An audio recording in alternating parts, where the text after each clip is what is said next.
Assalamualaikum warahmatullahi wabarakatuh. Perkenalkan, kami dari kelompok 1. Saya Diramawati dan teman saya Nama saya Islahul Husna. Nama saya Dewan Taurus. akan membawakan materi tentang stereotip, prasangka, dan juga diskriminasi. Sebenarnya apa sih stereotip itu? Berikut stereotip menurut beberapa ahli.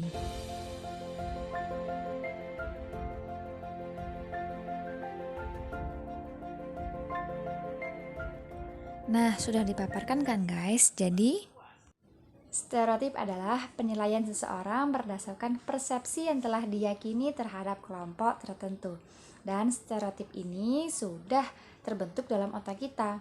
Karena apa? Karena stereotip merupakan gagasan atau kepercayaan yang dimiliki oleh orang banyak tentang sesuatu berdasarkan pada bagaimana penampilan mereka di luar, yang mungkin bisa jadi benar ataupun tidak benar. Dan stereotip ini ada yang bernilai positif dan juga negatif. Ada 3 jenis stereotip.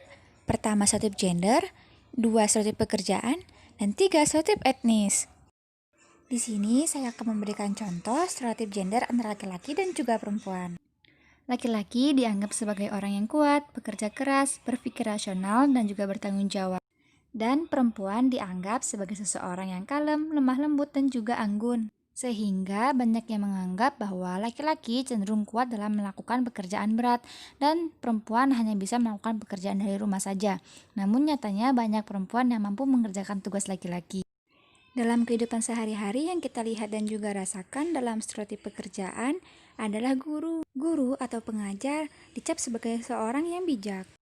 Yang kita pikirkan pemadam kebakaran adalah orang yang kuat, cerdas, lihai, dan juga tanggap. Dan juga DPR, Dewan Perwakilan Rakyat, dianggap sebagai orang yang banyak melakukan tindakan korupsi. Stereotip pekerjaan dipengaruhi oleh gender. Profesi guru didominasi oleh perempuan dan pemadam kebakaran didominasi oleh laki-laki. Dan tidak semua Dewan Perwakilan Rakyat itu korupsi ya. Masih banyak dari mereka yang mau jujur dan mendengarkan suara rakyat. Stereotip etnis yang sering kita lihat dalam kehidupan sehari-hari contohnya yaitu suku Jawa dan juga suku Sunda. Jika berbicara, mereka menggunakan nada yang pelan dan juga lembut. Sedangkan untuk orang yang sukunya Sumatera, jika dia berbicara, menggunakan nada dan logat yang cukup keras. Sehingga suku Jawa dinilai sebagai orang yang ramah dan suku Sumatera dianggap sebagai orang yang galak. Namun, semua itu belum tentu benar adanya, karena masih banyak suku Sumatera yang berbicara menggunakan nada yang lembut dan suku Jawa yang menggunakan nada yang keras. Mereka berkata dengan lawan bicara sesuai dengan lingkungannya. Lalu bagaimana cara kita agar dapat minimalisir stereotip yang sudah melekat ya?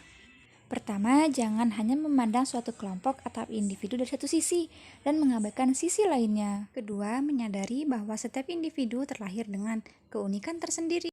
Ketiga, menumbuhkan rasa saling menghargai terhadap perbedaan. Dan yang keempat, menanamkan rasa toleransi. Karena stereotip dapat dilestarikan melalui komunikasi yang beredar di masyarakat dan dapat diturunkan ke generasi berikutnya, baik itu benar ataupun belum tentu benar. Itulah tadi materi tentang apa itu stereotip, jenis stereotip, dan bagaimana cara meminimalisir stereotip. Dan materi selanjutnya adalah Halo, Assalamualaikum warahmatullahi wabarakatuh. Perkenalkan, nama saya Islahul Husna. Di sini saya dari kelompok pertama yang akan membahas mengenai prasangka. Teman-teman udah tahu prasangka belum? Nah, kalau belum, jangan lewatkan ya video kali ini. Saya akan membahas mengenai prasangka. Check this out. Prasangka. Pernahkah dalam kehidupan sehari-hari kita berprasangka terhadap orang lain? Pernahkah kita mengira bahwa seseorang itu pasti jahat? Pernahkah kita berprasangka bahwa golongan tertentu memiliki perangai tertentu? Apa itu prasangka?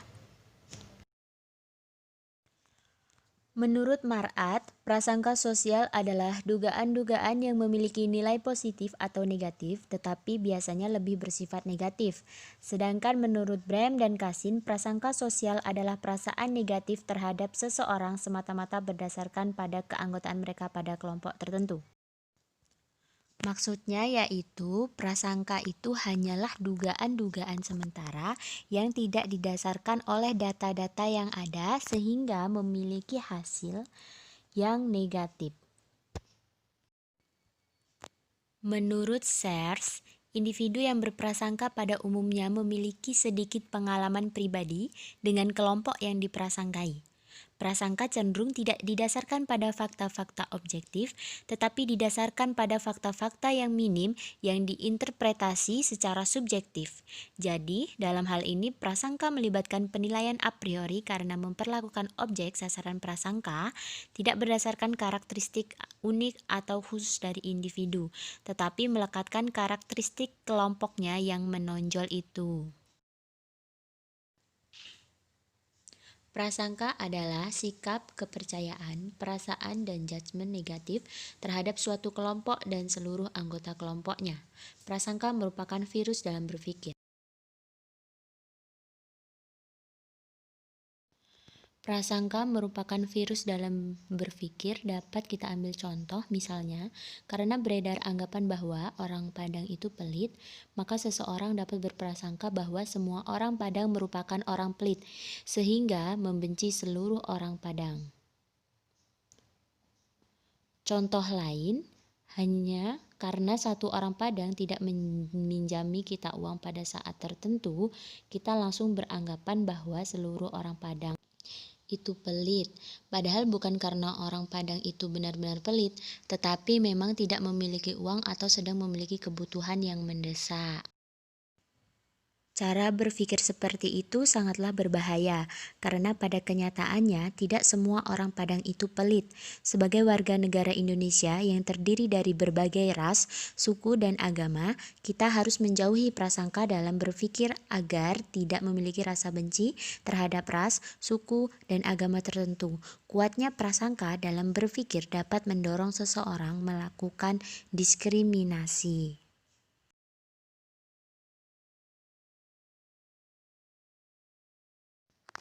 Apa saja yang menjadi sumber-sumber munculnya prasangka? Yang pertama, ketidaksetaraan sosial, identitas sosial, konformitas, prasangka secara emosional, frustasi dan agresi rasa sakit sering membangkitkan pertikaian, kepribadian yang dinamis status, kepribadian otoriter, prasangka kognitif.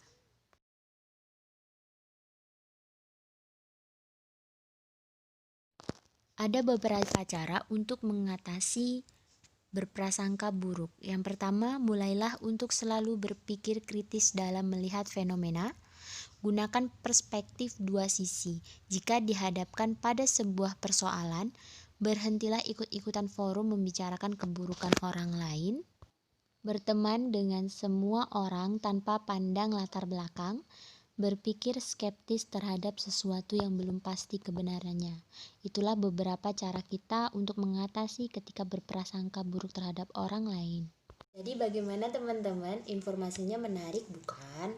Jadi untuk kalian stop untuk berprasangka buruk kepada teman-teman kita atau suatu kelompok. Oke, selalu positive thinking. Nah, materi selanjutnya akan dijelaskan oleh teman saya yaitu Dewantoro Sukowijoyo mengenai diskriminatif. Check this out. Assalamualaikum warahmatullahi wabarakatuh. Nama saya Dewantoro, saya akan menjelaskan apa itu diskriminasi. Dalam materi psikologi sosial. Jadi diskriminasi adalah tindakan negatif antara kelompok satu dengan kelompok yang lain, antara etnis satu terhadap etnis lain, antara suku bangsa satu dengan suku bangsa lain, ataupun dari ras satu dengan ras yang lain. Itu secara definisi.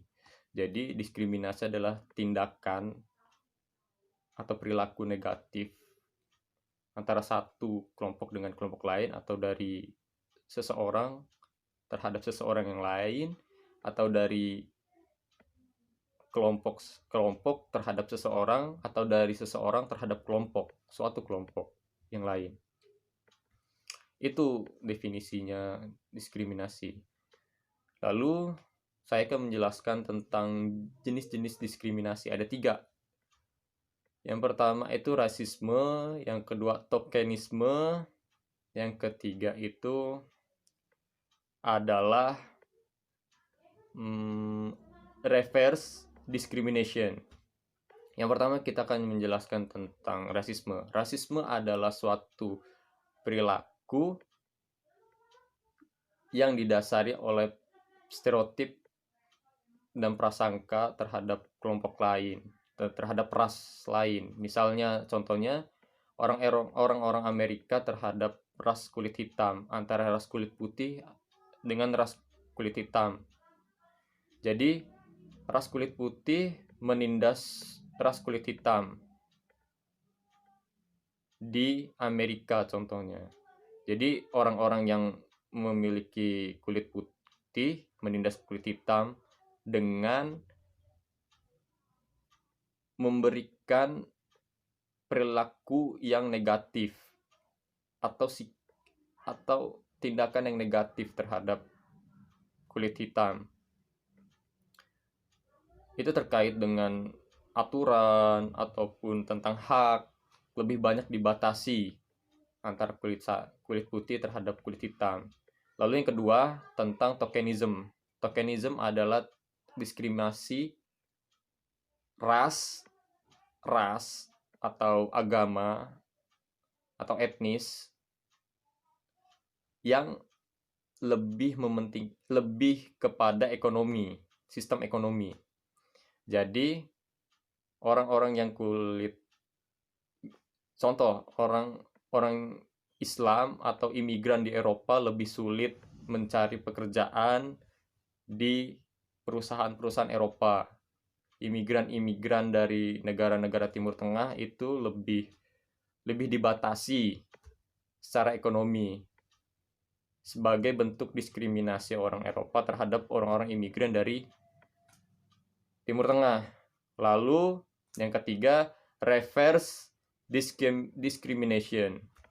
Reverse discrimination adalah pemberian keuntungan yang lebih terhadap kelompok satu atau seseorang terhadap orang lain, atau kelompok satu terhadap kelompok yang lain. Pemberian yang lebih dalam jangka pendek, berkonotasinya jangka pendek, misalnya gaji, keuntungan, atau pangkat, atau apapun lah itu. Contohnya, orang Tionghoa di Indonesia itu minoritas, tetapi ada orang Indonesia ataupun guru di Indonesia memberikan penilaian lebih terhadap orang Tionghoa tersebut dalam jangka pendek. Misalnya nilai-nilai orang Tionghoa ini lebih diperbesar gitu. Lebih dikasih nilai yang lebih antara orang Indonesia daripada orang Indonesia. Jadi orang Tionghoa ini sebagai minoritas diberikan nilai yang lebih dari guru tersebut supaya orang Tionghoa ini bisa diterima di lingkungan orang-orang Indonesia, walaupun penilaian guru tersebut tidak objektif atau tidak melihat kemampuan dari minoritas ini. Jadi hanya mengasih nilai besar saja gitu, tanpa melihat kemampuan, tanpa melihat objektivitasnya. Jadi dia merugikan individu tersebut dengan cara yang positif. Memang dia memberikan nilai yang besar, tetapi itu dalam hal jangka pendek. Kepada hal jangka panjangnya nantinya akan memberatkan orang Tionghoa tersebut karena dari awal tidak diberikan hal yang penilaian yang objektif dan sesuai dengan kemampuannya gitu. Itu aja penjelasan dari saya tentang diskriminasi. dalam perspektif psikologi sosial. Wabillahi taufiq wal hidayah. Wassalamualaikum warahmatullahi wabarakatuh.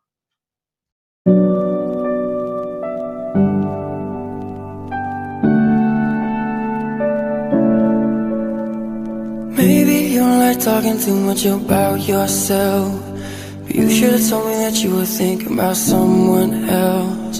You're drunk at a party, or maybe it's just that your car broke down.